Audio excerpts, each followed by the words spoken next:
అందరికీ కూడా నా హృదయపూర్వకంగా చూపిస్తానండి. ముఖ్యంగా నన్ను ఆహ్వానించిన మరి నా తోటి సేవకులైన కృష్ణరావు గారు, కుమార్ గారు, దేవుడి సేవకుడు గవర్నమెంట్ కేరళ గారు మంచిది. మరి ప్రాంతంపూర్వకంగా ఈ రోజు ఇట్లా జరుగుతుంది అని మరి ఆహ్వానించడం జరిగింది. దేవుడు మేము కూడా రావాలని ఎంతో ఆశపడ్డాం. కలుసుకోవాలి అని అవకాశాలు మేము కూడా ఎంతో కష్టపడి ప్రార్థన చేసాం. రాత్రి అంతా కూడా ప్రార్థన చేసింది. వాతావరణం నాకు 7 గంటల వరకు పొద్దున్న వర్షం పడతా ఉంది. తగ్గుతుందో లేదో ఎక్కువ కుదురుతుందో లేదో అని కూడా అనుకున్నాను. ఏదైనా దేవుడి సమకూర్చారు. దేవుడి స్తోత్రం. మరి ఉదయకాలం మరి ముందుగా సాక్ష్యం చెప్పడానికి దేవుడు నాకు సమయించారు కనుక దేవుడి స్తోత్రం. ఒక మాట దైవజనమైన ప్రసాదరావు గారితో నాకు మా అనుబంధం కొంత. ఆయన ఎప్పుడు చూసినా సరే బ్రదర్ అనేవాడు. చాలా స్పష్టంగా పిలుస్తూ బ్రదర్ అని కౌగిలించుకునేవారు. ఎందుకో మాకు మీటింగ్కి వచ్చారు. అదే సంవత్సరం నాకు గుర్తులేదు. ఏటీఎంలో పనిచేసినప్పుడు ఏలూరు బాబురావు గారు ఏటీఎంలో పనిచేశారు. కాటన్ కూడా వచ్చారు మీటింగ్కి.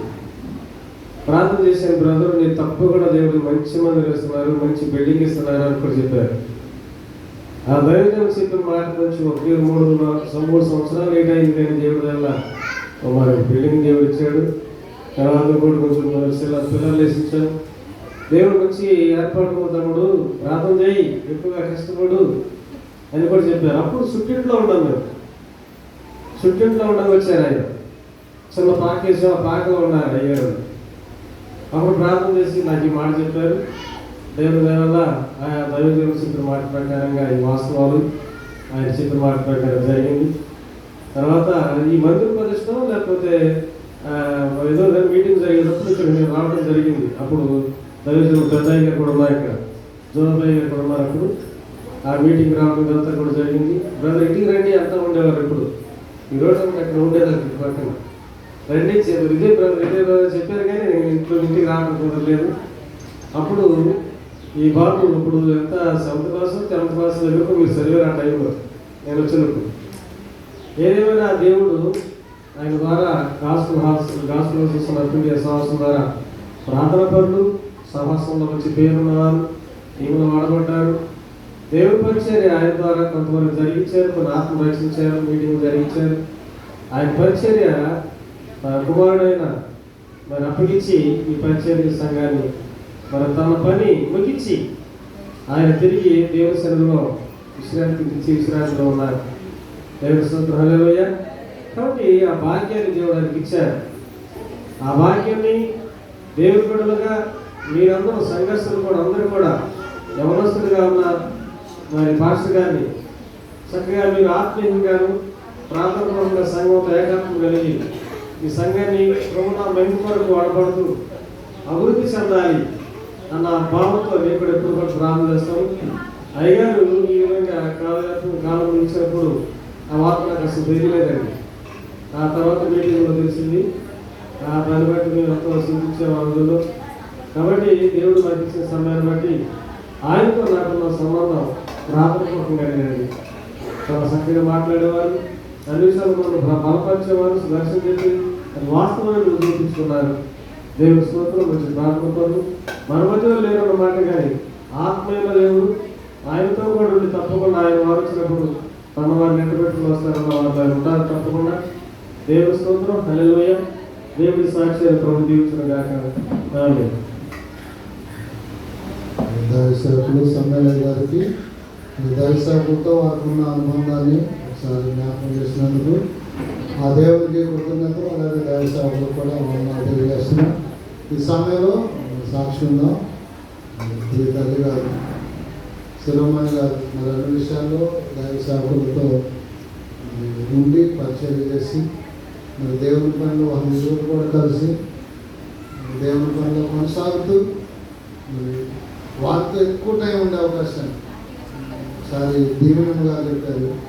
ఒక భక్తి పరులతో ఎక్కువ కాలం కలిసి ఉన్న అవకాశాన్ని దేవుడు నాకు ఇచ్చాడని తల్లి గారు దైవసేవకుల గురించి సాక్ష్యం చెప్పారు. నిజమే.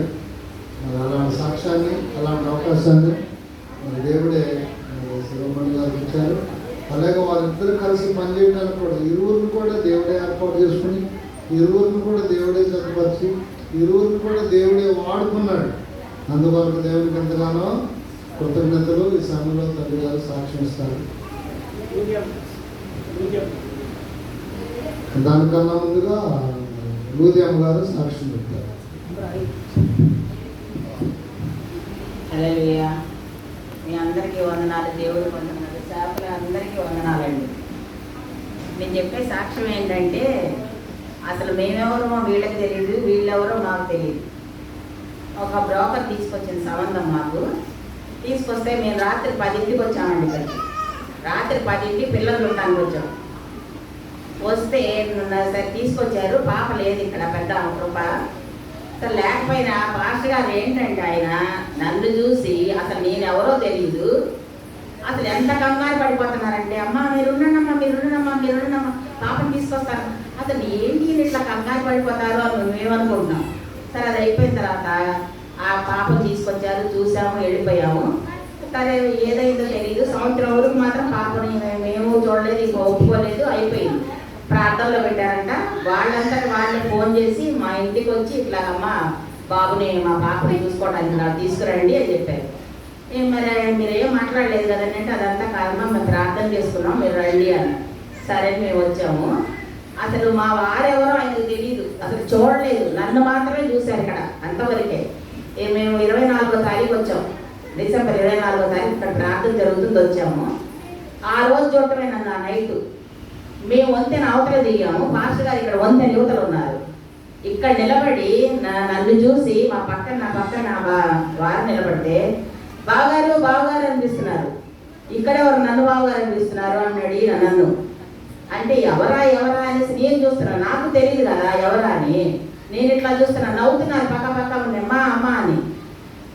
పాస్టర్ గారు ఆయనేనండి అంటున్నాను నేను. ఇదేంటి నేను బావగారి ఆయన నన్ను ఎప్పుడు చూశాడు అంటున్నారు. ఏమోనండి తెలియదు, మరి ఆయన ఎందుకు చూస్తున్నారు, అట్లా వెళ్దాం పదని చెప్పి ఇద్దరు గబగబా వచ్చారు. గబగబా చల్లటి నీళ్లు తీసుకొని 3 బాటిల్స్ మమ్మల్ని ఇంటికి తీసుకెళ్ళారు. సరే దేవుడి కృప, ఆయన ఏర్పరిచిన సంబంధం కదా, పాప ఒప్పుకుంది, బాబు ఒప్పుకున్నాడు, మ్యారేజ్ అయిపోయింది. ఎప్పుడు నేను వచ్చిన సొంత చెల్లెల కంటే కూడా, అసలు సొంత చెల్లెలు కూడా అంత ప్రేమగా చూసుకుంటారు. నా అన్నదమ్ములు ఉన్నారు, ఎప్పుడు పెద్దగా ప్రేమగా ఉన్నది అట్లా అని కాదు. కానీ ఎట్లాగంటే సిస్టర్ గారు మా సిస్టర్ గారు వచ్చింది కాఫీ పెట్టద్దు, మా సిస్టర్ గారు వచ్చింది పాలేని కావాలమ్మా నన్ను అడుగుతారు, ఆవును అడగరు. ఇదేంటంటే నన్ను అడుగుతారు, ఆవును అడగచ్చు కాదు మా సిస్టర్ గారు మీరు చెప్పండి అమ్మా. ఈ వంట ఏం చేయాలో కూడా నన్ను అడుగుతారమ్మా, ఏం చేస్తావమ్మా అని. నేను ఏది చేసినా ఎంత ఇష్టంగా తింటారంటే అంత ఇష్టం అనమాట. చాలా బాగుందమ్మా నిజంగా అది బాగుంటుందో కూడా నాకు తెలియదు అసలు. అంత ఇష్టంగా తింటారు, ఏదైనా అనుభవించి నవ్వుతూ. ఎవరు వచ్చినా సరే కోపం కానీ ఆయనకి ఏది తెలియదు కూడా నాకు తెలిసి. ప్రతి ఒక్కళ్ళని ప్రేమించడం తప్పితే ఆయనకి ఇంకోటి తెలియదేమో. బిడ్డల్ని కూడా అట్లాగే పెంచుకున్నారు, ఏ రోజు కోపపడి కానీ ఇసుక్కొని కానీ ఆయనకి తెలియదు. నేను చూడలేదు అసలు, నేను తక్కువే ఆయనతో గడిపిన విషయాలు. కానీ నేను వస్తే చాలు, సిస్టర్ గారు వచ్చింది ఎంత పొంగిపోతారంటే అంత పొంగిపోతారు. ఇంకా మా సిస్టర్ గారు వచ్చింది నాకు బాధ లేదు, పొద్దున్నే కాఫీ కల్పిస్తాను మా సిస్టర్ గారు. ఆయనకి ఎంత ఇష్టమో నేను కాఫీ కల్పిస్తే. నిజంగా అటువంటి సేవకుడు ఈ రోజు లేడు, నేను చాలా బాధే. నాకు ఇంట్లో చూసినప్పుడల్లా కూడా బాధే. ఎందుకంటే కష్టం సుఖం అని కాదు, కానీ మా గురించి ప్రతిరోజు ప్రార్థనలు జ్ఞాపకం చేసుకునేవాళ్ళు. అదనే కాదు, ఒక సేవకుడు కూతురు మా ఇంటికి వచ్చిందంటే నిజంగా మాకు ఏ ధన్యత ఉందని మా దేవుడు మాకు అంత గొప్ప ధన్యత ఇచ్చారని నేను అనుకుంటాను ఎప్పుడు. మా సేవకులు కూడా అంటారు, సేవకుల కుటుంబంలో నుంచి మీ ఇంటికి పాపం తెచ్చుకున్నారమ్మా అని. నిజంగా ఈ ధన్యత మాకు ఇచ్చిన దేవుడిని బట్టి, సేవకుడిని బట్టి, సంఘాన్ని బట్టి, మీ అందరిని బట్టి వందనాలు చేయించుకుంటున్నాను.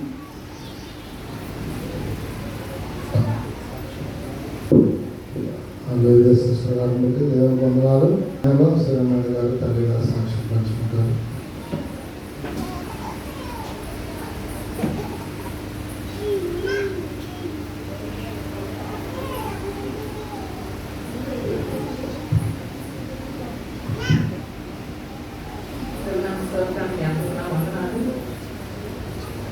మరి దేవుడు మేము హిందూ కుటుంబంలో వచ్చామండి.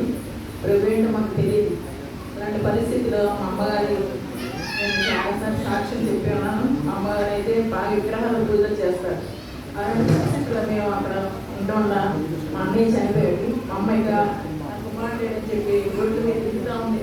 నాకు దొరికారో ఎక్కడున్నావు అని చెప్పి అలాంటి మైండ్ పోయిన పరిస్థితిలో మరి అయ్యగారు ఉన్నారు, దేవబాయి గారు అక్కడ తీసుకెళ్ళారు. తీసుకెళ్ళిన తర్వాత అమ్మగారు అయ్యగారు అందరూ ప్రార్థన చేశారు. అమ్మకు శ్వాస వచ్చింది, మామూలు మనిషి అయింది. మరి తర్వాత మరి మా ఏమని అడిగింది, కుమారుడు కానీ కుమార్తెను కానీ ఇస్తే నీ పేరు పెట్టుకుంటానని మా చెల్లిని ఇచ్చాడు దేవుడు చర్చిలోని. మరి మేము కూడా పరిచయం చేస్తున్నాము, దేవుడు కృపలు ఇస్తున్నామండి. మరి నాకు నా వయసు చిన్నదండి. మరి నేను ప్రార్థన చేస్తున్నాను ప్రభా, మరి నేనైతే మా అమ్మ చేతిలో ఉన్నాను. అమ్మ ఎక్కడ తీసుకెళ్ళి నాకు వెళ్తాను చెప్పి అలా వెళ్ళి ప్రార్థన చేసుకుంటున్నాం. దేవుడు నాకు మంచి పరిచయాలు ఇచ్చారండి. మరి నాకు వందరాయి గారి చర్చిలో మరి మేము అక్కడ మరి నేను రక్షణ పొందాను. మరి కొన్ని పరిచయాలు చేస్తున్నాము. అలాంటి పరిస్థితిలో మరి మన అయ్యగారు అక్కడ వచ్చి ఉన్నారు. ఆయన భయంకరంగా వెళ్తూ ఉన్నారు. మరి ఎవరు చూడలేకపోతాయని అలాంటి పరిస్థితులు వస్తే దాన్ని మేము కూడా ప్రార్థన చేసుకుంటున్నాం. అక్కడ ఆయన పరిచయం చేస్తున్నాడు. దేవుడు ఆయన స్వస్థించారు. సర్వలోకంగా స్వస్థ నా సువార్త ప్రకటించమని దేవుడు ఆయన చెప్పారు. ప్రసాద్ అయ్యారు. తర్వాత ఉపరితనాలు ఇచ్చారు. సర్వలోకం తీసుకెళ్ళి మధ్యాకాశం తీసుకెళ్ళారు. ఇవన్నీ దర్శనాలు వస్తున్నాయని అయ్యారు చెప్తున్నారు. అట్టి పరిస్థితిలో మరి ప్రార్థన చేసిన తర్వాత దేవుడు నాకు అక్కడ ఎన్నో పరిచయం చేస్తున్నాను. నేను కూడా పరిచయం చేస్తున్నాను. దేవుడు నాకు దర్శనం చూపిస్తున్నాడు. మరి ఆ సమయంలో మరి దేవుడు మా అమ్మగారు వేరే చోట సంబంధం చూడాలని చూస్తుంటే ప్రార్థన చేస్తుంటే దేవుడు నాకు చెప్తాడు, అమ్మా మీ అమ్మగారు మీ నాన్నగారి స్నానాన్ని గురించి నేను ఊరుకోను, ఇదిగో ఈ బిడ్డనే నీకు ఇస్తున్నానని చెప్పి మన అయ్యగారిని చూపించాడు దేవుడు. నేను అంటున్నా ప్రభు ఆయన వ్యాధి ఉంది ఆయన నేను చేసుకోను ప్రభు అని అంటే ఆయన అంటున్నారు, ప్రభు ఆయన కానీ చేసుకోకపోతే అతని గురించి వ్యాధి నీకు వస్తాము అన్నారు. భయం వేసింది. నేను ప్రార్థన చేస్తున్నా. మరి వివాహం దేవుడు జరిగించాయండి. జరిగించిన తర్వాత మొదటిగా బాగా జ్యోతి కలుపుతున్నాను. ప్రార్థన చేస్తున్నా. అందరూ అన్నారు వ్యాధిగ్రస్తులు బిడ్డలు పుడతారు. మరి దేవుడు కృపాలను మరి వాగ్దాన ప్రకారంగా బిడ్డలు దేవుడు నలుగురు బిడ్డలు ఇచ్చారు. దేవుడు ఆయన పరిచయలో వాడబడుతున్న ఆయన ఎంతో ఆయన పరిస్థితిలో వచ్చారు. ఎందుకంటే నా తండ్రి గారు చిన్నప్పుడే చనిపోయారు. అమ్మ పాస్తం చేసుకుంటుంది. అమ్మ ఎంత నేను వెళ్ళేదాన్ని, అమ్మ తోడుకుంటే నేను కడిగేదాన్ని. అలాంటి పరిస్థితి నా బిడ్డలకు రాకూడదు. నా బిడ్డలు ఉన్నత స్థానంలో పెట్టాలి, వాళ్ళు బాగా చదివించాలి అని చెప్పి ఎప్పుడు ఆశపడేవాడండి. ఒక్క దెబ్బ పట్టడం తెలియదు. ఆయన ఎంతో ప్రేమ, నలుగురి పిల్లలు బాగా చూసుకున్నాడు, వాళ్ళు బాగా చదివించాడండి. మరి అలాంటి పరిస్థితుల్లో మరి మేము ప్రార్థన చేస్తున్నాం. కొంతమంది విశ్వాసం చెప్పినప్పుడు ప్రార్థన చేస్తున్నామా వినయ్ దగ్గరికి మరి వేసు దగ్గరికి వెళ్ళి వాక్యం చెప్పడంటే అక్కడ ఎవరో మాకు తెలియదు ప్రభు అంటే వినయ్ దగ్గర అలంకార దగ్గర చూపించారు. అక్కడికి వెళ్ళి ప్రార్థన చేస్తున్నామండి. కొన్ని ఆత్మలు దేవుడు అక్కడ రక్షింపబడ్డాడు. మరి ఎంతో మంది స్వస్థపరిచాడు దేవుడు. వ్యాధిగ్రస్తులు స్వస్థపరిచాడు దేవుడు. బిడ్డ లేని వారి బిడ్డలు అయ్యగారు ప్రార్థన చేస్తే అట్టుబడి ఇస్తే చాలండి వారి బిడ్డలు కలిగించేవాడు. మరి యవనస్తులు వస్తే ప్రార్థన చేసేవాడు, వివాహాలు చేసేవాడు, రోగులు వస్తే వాళ్ళు స్వస్థపరిచేవాడు. ఎప్పుడు చేసిన ప్రార్థన అండి. మేము ఇక్కడ కూర్చొని మాట్లాడుతూ ఉంటామని లోపలికి వెళ్ళి ప్రార్థన చేశాడు. ఎప్పుడు స్థితులు చెల్లిస్తూ ఉండేవాడు. ఏదైనా బలహీనత వచ్చినా నాకు బాగోపోయినా దేవుడు స్థుతించుకో, ప్రార్థన చేసుకోలేదు. శ్రమడు బాగా నీ దేవుడు స్వస్థపరిచాడు, నీ పట్ల దేవుడు ఉన్నాడు. ఎంతగా ప్రేమించేవారండి ఆయన. ఎప్పుడు ఒక మాట నన్ను అనేవాడు కాదు. అంతగా ప్రేమించి నీకు ఎన్ని శ్రమని పైన తండ్రి ఉన్నాడు, కింద నేనున్నాను, నిన్ను బాగా చూసుకుంటాను అన్నమాట. ఎప్పుడు నేను అంత ప్రేమ ఆయనకి. బిడ్డలు బాగా చదివించాడండి. మరి పెద్ద పాపని, రెండో పాపని, మరి బాబుని, మూడో పాపని శాంతిని దేవుడు బాగా దేవుడు వాడుతున్నాడు. మరి బిడ్డలు వాళ్ళకి ఇచ్చిన మరి భర్తలు బట్టి, కుటుంబాన్ని బట్టి, బిడ్డలు బట్టి, మరి నాకు ఇచ్చిన బిడ్డలు మనవలను బట్టి. ఎందుకంటే నలుగురు మనవలు ఇచ్చారు దేవుడు, మరి మా మనవరాలు ఇచ్చారు దేవుడు. మరి ఆయన పనులు జరిగిస్తున్నామండి. మరి ఇక్కడ ఎంతోమంది మరి ఆయన చనిపోయే ముందు నాకు దేవుడు చూపించాడు, తీసుకెళ్ళిపోతున్నట్టుగా చూపించాడు దేవుడు. నేను ప్రార్థన చేస్తాను, ఏంటి ప్రభు ఇంకా బలహీనత అయిపోయాడు ప్రభు, మరి హాస్పిటల్ ఉన్నారు, నాకు ఏం చెప్పలేదు ఆయన గురించి అని చెప్తే నేను దర్శనంలోని చూస్తున్నా. మా ఇంటి పైన అక్కడ ప్రార్థన చేస్తుంటే పైన ఉన్నామంటే మేము వాటర్స్లో ఆయన రింగి కట్టుకొని భయం వేసుకొని పైకి వస్తున్నాడు. ఒక చేతితో పెన్ను, ఒక చేతితో పేపర్ పట్టుకున్నాడు. శ్రమణి అని గట్టి కాకేశాడు. హాస్పిటల్ నుంచి వచ్చేసారు అనుకుంటా అని చెప్పి నేను బయటకు వచ్చాను. చూస్తే అప్పటికి ఆయన ఏదో రాసుకుని వెళ్ళిపోయాడు. తర్వాత మళ్ళీ నాకు దర్శనం కనబడింది. మళ్ళీ దర్శనంలోని నేను ఆయన పక్కన కూర్చున్నాను. నా చేతిలో కోసం ఆయన తీసుకెళ్ళిపోయాడు. మళ్ళీ నా చేతికి ఇవ్వాల. మళ్ళీ దర్శనంలో కొత్త బండి వచ్చిందండి. ఆ బండి మీద నేను కూర్చొని వెనకాలేమో తెల్ల బట్ట వేసుకుని దేవుడు ఎక్కడ వరకు చుట్టూ ఉందండి. ఆ ఆయన అనుకతలేమో ప్రభు ఉన్నారు, ఎవరిని కూర్చున్నారు. ఆయన నాకు ఎప్పుడన్నా చూపించాడు దేవుడు. ఇవన్నీ దర్శనాలు వస్తున్నాయి కానీ నేను ఎవరికి చెప్పలేదండి. ఆయనతో కొట్టున్నారేమో అనుకున్నాను కానీ ఫీల్ అనుకుని నేను అనుకోలే. నేను చెప్తున్నాను, మళ్ళీ ఒక గదిలోని దీనికి పెళ్లి వస్త్రాలు ధరించి పెళ్లి కొడుకుగా సిద్ధపరుస్తున్నాడు. అది చూపించాడు దేవుడు. మరి ఎత్తైన గోడలండి, గోడ మీద నుంచున్నట్టు కనిపించింది, పెద్ద చెరువు కనిపించింది. ఎన్ని దేవుడు చూపిస్తున్నాడు. నాకు దేవుడు చాలా వాగ్దానం ఇచ్చాడండి. మరి ఆయన గురించి నేను ఎంతో ప్రార్థన చేశాను. ప్రార్థన ఆయన మరి నాకు ఇచ్చేవాళ్ళు ఆయన, మరి ఆయన వాడుకుంటున్నారు తండ్రి అని ప్రార్థన చేసినప్పుడు మరి అయ్యేట ప్రకారం దేవుడు మందిరం కట్టినట్టు చెప్పి చూపించాడు. కట్టిన తర్వాత ఎన్నో ఆత్మలకు రక్షణ పడ్డాయి. మళ్ళీ అక్కడ తీసేసినప్పుడు మేము ప్రార్థన చేస్తున్నాం. ప్రభా మా అమ్మాయి వెళ్తే నలుగురు పిల్లలు వెళ్ళా మరి మున్సిపాలిటీలో మీరు పడిపోయి ఏడుస్తున్నారు. బాబు అండి మా నాన్నగారు పని చేసుకోలేదు, సేవేనండి, మేము ఆడపిల్లలు పడితే అంటే అమ్మా మేమేం చేయలేము, గవర్నమెంట్ ఏం చెప్తే చేయాలని చెప్పాను. కానీ అప్పుడు మళ్ళీ మనకి ప్రార్థన చేస్తే దేవుడు ప్రార్థన చేసి మనకి దర్శనం చూపించాడు. యశంద్రరావు గారు వచ్చి అమ్మ మీకు స్థలం ఇస్తున్నారు అని అమ్మ చెప్పాడు. ఇదే స్థలం, నాకు ఇక్కడ స్థలం మాకు తెలియదండి, ఇలా రోతగా ఉంది అంతా ఇప్పుడు నాకు తెలియదు, ఇక్కడ రాలేదు మీ వైపు. అట్లా దేవుడు ఈ స్థలం చూపించాడండి. తర్వాత మరి బిడ్డల వివాహాలు చేశాడు దేవుడు. మరి మంచి భర్తలు ఇచ్చారు. మరి ఇచ్చారన్న విషయంలో ప్రార్థన చేసిన దేవుడు మరి 10th క్లాస్లో మంచి మార్కులతో పాస్ అయ్యాడు. ప్రార్థన చేస్తున్నాం, ప్రభా మరి కాలేజీకి వెళ్తాను ఆయన ఏంటన్నా ఇచ్చానని కూడా అనుకుంటున్నాడంట. ఏమని నేను అనుకున్న చదువు వాళ్ళకి చెప్తే వాళ్ళ డబ్బు కట్టలేదని నాకు ప్రార్థన చేస్తాను. ప్రభా ఆ బిడ్డని చదివించామని ఆయన బిడ్డ ఏం చదువుకుంటారు చూపించానంటే అప్పుడు దశంద్రయ్య గారు పెద్ద కాగితం తీసుకుని వచ్చి ఇచ్చానమ్మ పైన ఉందమ్మా ఎంసెట్ అయ్యండమ్మా చెప్పాడు దేవుడు. నాకు ఆ ఎంసెట్ ఏంటో నాకు తెలియదండి.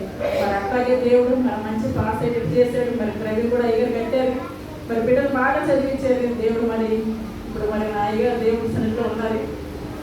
నేను ప్రార్థన చేస్తున్నాను ప్రభా ఈ సేవ ఎట్లా చేస్తారయ్యా, నాకైతే ఏం తెలియదు, చదువు లేదయ్యా, ఈ బిడ్డను అలా చూస్తాను ప్రభా అని బాగా ఏడ్చి ప్రార్థన చేస్తుంటే దేవుడు మన బిడ్డను వాడుకుంటానని చూపించాడు. అయ్యగారు మరి అందరూ అయ్యారు ఎట్లాగే కూర్చున్నాడు. ఈరోజు నాకు అది తెలిసి గుర్తు వస్తుంది. మా బాబు ఆ మధ్యలో కూర్చున్నాడు. ఆ బాబు మరి అభిషేకం చేసినట్టుగా కల్లడి వస్త్రాలు వేసినట్టు నాకు చూపించారండి. మరి దేవుడు ఏం చేశాడు, జాబ్ ఇచ్చి పెట్టేసి మీ సేవ చేస్తానని చెప్పి దేవుడు ఆగే చూపించాడు. దేవుడు దర్శనంలో బాగుంది. మరి 2023లో దేవుడు వాడుకుంటానని చూపించాడు. మరి ఆయన పని జరిగిస్తున్నాడండి. మరి ఆ బిడ్డ ద్వారా సేవ మరి ఎట్లాగా అయిపోతుంది సేవ అనుకున్నాను. ఇప్పుడు ఇంక అనేక ఆత్మ దేవుడు రక్షిస్తున్నాడు, అనేక మంది స్వస్థిస్తున్నాడు, కార్యాలు చేస్తున్నాడు. మరి బాగోలేని ప్రార్థన చేస్తున్నారు, సంగమంతులు బిడ్డలు కూడా చేస్తున్నారు, నేను కూడా చేస్తున్నాను. చాలా దేవుడు మరి స్వస్థ కార్యాలు జరిగిస్తున్నాడు. మరి ఇక్కడ మరి షెడ్ విషయం ప్రార్థన చేసినప్పుడు ఆ షెడ్ వేసినాడు చూపించాడు దేవుడు. మరి రోగులు స్వస్థపరిచినాడు చూపించాడు దేవుడు. మరి నాకు ఈ మధ్య చాలా బలహీనత తెచ్చిందండి, కాళ్ళు ఎక్కువ తట్టుకోలేకపోతున్నాను, భరించలేకపోతున్నాను. దేవుడు నా దేవుడు ప్రభు వల్ల మరి మేము కాలికి ఆపరేషన్ చేయాలమ్మా, ఇంజక్షన్ చేయాలమ్మా అన్నారు. నేను ప్రార్థన చేస్తున్నాను, దేవుడు కూడా కొంత స్వస్థ వచ్చింది. మరి ఇద్దరు జ్యోతి ఇచ్చాను, మరి పని జరిగిస్తున్నానండి. మరి చల్లి బిడ్డ కూడా దేవుడు విడిచిపెట్టేసి ఇక్కడ మరి దేవుడు పనికి వెళ్తున్నారు. మరి ఆ బిడ్డ పనికి ప్రార్థన చేస్తున్నారు. ఇక్కడ ఎంతో మంది రక్షణ పడ్డారు. మరి దేవుడు ప్రభు వల్ల మరి నాయన మరి బిడ్డలందరూ కాచి కాపాడుతున్నాడు దేవుడు. మరి సంఘాన్ని మాకు మంచి సంఘాన్ని దేవుడు ఇచ్చాడు. మా కొరకు ఎంతో ప్రార్థన చేస్తారు. మీరు విడిచిపెట్టినారు బాబు, నీకైతే మేమున్నాం, మీరు ప్రార్థన చేస్తాను ఆదేశిస్తున్నారు. వాళ్ళు మరి ప్రార్థన చేస్తారు ఇచ్చాను అనుకోడు ఏంటి. ఇక్కడ మరి ఎంతో ఆహారం పెట్టాడు చూపిస్తున్నాడు, ఎంతోమంది రోగులు స్వస్థపడ్డాడు చూపిస్తున్నాడు. మరి మందిరం కూడా ఎక్కడో పెద్దలు పెట్టాడు కానీ చూపిస్తున్నాడు దేవుడు. మరి దేవుడు కృపలు మరి సేవ జరిగిస్తున్నారండి. మరి ఈ రోజు నా అయ్యగారు అందరూ వచ్చారంటే ఆయన ఎంతో సంతోషపడేవారు. ఎప్పుడు చూసినా ప్రార్థన అంటే ఎప్పుడు ప్రార్థనే, కన్నీరు కారుస్తుంటాడు, ఎప్పుడు కన్నీరు కారుస్తుంటాడు. బిడ్డల కొరకు వివాహం కొరకు 40 దినాలు ఉపవాస ప్రార్థన చేశారు. ఈ మందిరం కొరకు 100 రోజులు ఉపవాస ప్రార్థన చేశాడండి. మరి అంత పట్టుదల ప్రార్థన, ఎందుకంటే ఎవరు కూడా అంత చేయలేరని అనుకుంటున్నాను. ఎప్పుడు చూసినా ప్రార్థన. నన్ను ఇక్కడ కూర్చోబెట్టామంటే అట్లా వెళ్ళి ఒక విశ్వాసం దర్శించుకొని వచ్చేవాడు. ఎక్కడికి వెళ్ళానంటే ఇప్పుడు ఒక ఇంటికి వెళ్ళాల్సింది మనం వస్తానని అనేవాడు. అట్లా ప్రార్థన చేసి అనేక కొరకు ప్రార్థన చేస్తూ మరి సంఘాలు రోజైతే నేను బయట నుంచున్నాను, తలిపేసింది, ఇక్కడ కూర్చున్నారు, ఈయన వాక్యం చెప్తున్నారు. అనేక మంది పిల్లలు వస్త్రాలు వేసుకొని కూర్చున్నారు. నేను తలుపు పడుతున్నాను, ఏంటంటే మీరు ఒక్కరే లోపల ఉన్నారు, అందరూ లోపల కూర్చోబెట్టారు, నన్ను పిలవట్లేదు అంటుంటే తలుపు తీట్లా ఏంటి నన్ను పిలవట్లేదని చెప్పి నేను అనుకుంటుంటే ఇంకా నేను వెళ్ళిపోతున్నాను కూడా అప్పుడే వద్దని చెప్పి తలిపేసి చూపించాడు దేవుడు. మరి ఆ దర్శనం కూడా నాకు చూపించాడు ఎన్నోసార్లు అండి. నాకు దర్శనాలు చూపిస్తున్నాడు. ఆయన ఉండి పక్కకు ఉన్నట్టు చూపిస్తున్నాడు. మరి ఒక రోజు అయితే నా కాలు జరిగి నా కాళ్ళలో పడిపోయాను ఇంటి పడుతున్నాడు. అప్పుడు కూడా దేవుడు నన్ను బ్రతికించాడు. మరి దేవుడు నన్ను బ్రతికించి మరి మీ మధ్యలో నిలబెట్టాడు. మరి బిడ్డల కొరకు మీరు ప్రార్థన చేయండి, సేవ కొరకు ప్రార్థన చేయండి. ఎందుకంటే నేను దేవుడు అసలు ఎవ్వరూ లేననుకున్నాను. నేను ఎవరు చేస్తారు ఇక్కడ సేవ అని ఏడుస్తున్నాను, ప్రార్థన చేస్తున్నాను. దేవుడి నన్ను వాడుకుంటున్నాడు. నేను అందరూ కొరకు ప్రార్థన చేయటమ్మా. ఎందుకంటే బిడ్డకు దేవుడు ఎన్నో వరాలు ఇచ్చాడు, ఎన్నో కాపులాలు ఇచ్చాడు. అయ్యగారు అందరూ తీసుకురావాల్సి అన్నాడు కదా. తీసుకురా నాన్న, డాడీ చేసిన సేవ ఉంది కదమ్మా, అయ్యే టీవీలోకి వెళ్తున్నారు కదా, వాళ్ళు ఎప్పుడేమో తీసుకొస్తారంటే తీసుకురామన్నా. మరి ఈ రోజున మరి అయ్యగారు మరి ఆ టీం అందరూ కూడా కూర్చున్నారంటే అయ్యగారు లేదని బాగా ఉన్నాడు. అట్లా కూర్చొనిస్తారా అందరూ సెకండ్లు తీసుకెళ్ళి ఏది కావాలి ఇప్పించేవారు. మరి ఈ రోజున మరి అయ్యగారు లేదు. మరి ఆ ప్రాంతంలో అక్కడ అందరూ ఇట్లా కూర్చున్నారు కదా, నాకు బాధగా ఉంది. అయ్యగారికి ఎంతో ఇష్టపడితే ఆయన కూడా ఎవరైనా ఉద్దేశాలు ఇప్పుడే వస్తాను సినిమాని నాకు చెప్పేసి వెళ్ళిపోయేవారు. అయ్యగారు మోస్ట్ అయ్యగారితో గారు అయితే మా బిడ్డల కొరకు ఎంతో నాకు ప్రార్థన చేశారు. వారి వివాహాల కొరకు మాతో పాటు గుంటూరు కూడా వచ్చి సమాజం కూడా మా కింద పరిచారు. మరి ఏదో మనం చెప్పాలి సహాయపడ్డాం. కానీ ఇలా చేసుకుంటాం మా బిడ్డలు ఇలా చెప్పు ఇలా చేయండి. ఏ రోజు కూడా అయ్యగా ఉంటుంది ఎవరు బిడ్డలు పట్టలేదండి. ఎందుకంటే బిడ్డలంటే అంత ప్రేమ ఆయనకి, అంత చక్కగా ప్రేమించేవాడు. బిడ్డల కొరకు ప్రార్థన చేసేవాడు. వాడికి మంచి మంచి వస్త్రాలు ఇవ్వాల్సినవాడి. నాకైతే మమ్మల్ని నాన్న లేదు కాబట్టి నాకు బట్టలు సరిగ్గా ఉండే కాదు. నా బిడ్డలు అలా కాకూడదు. నా బిడ్డలు ఉన్నత స్థలంలో ఉంటారు. నా బిడ్డలు ఆది ఉండకూడదు. మంచి చదువు చదివించాలి వాడిని, వాళ్ళు ప్రయత్నం చేయాలి, వాళ్ళ ఉన్నత స్థలంలో పెట్టాలి. ఎప్పుడు ఆశగా ఉండేది. ఆ పరిస్థితుల్లో మన బిడ్డల్ని ఈ రోజున వాళ్ళు చేసిన కార్యాలు బట్టి, ఉద్యోగాలు బట్టి, మన ఇచ్చేవాళ్ళని ఎంసెట్ చదివి బీటెక్ చదివినా ఇంజనీర్ గారు చదివి బిడ్డలు ఉద్యోగం ప్రదానం చేసేసి సేవలోకి వచ్చేసాడు. ఏంటంటే దేవుడు చూపించాడు అమ్మా. మరి దేవుడు ఇప్పుడు కాబట్టి అయ్యగారిని ఎప్పుడు ఎట్లా ఉందో ఇప్పుడు కూడా అట్లాగే ఉంటుంది. ఆయన పక్కన ఉండి ప్రార్థన చేస్తారు, సంఘమందరూ ప్రార్థన చేస్తారు, సేవకులందరూ ప్రార్థన చేస్తారు. ఏది కూడా తక్కువ కాకుండా దేవుడు ఇక్కడ కార్యం జరిగిస్తున్నాడండి. ముఖ్యంగా మీరు అందరూ సంఘం కొరకు, బిడ్డల కొరకు, మా కొరకు ప్రార్థన చేయండి. సాక్షాత్ దేవుడు జీవించారు. మంచిది.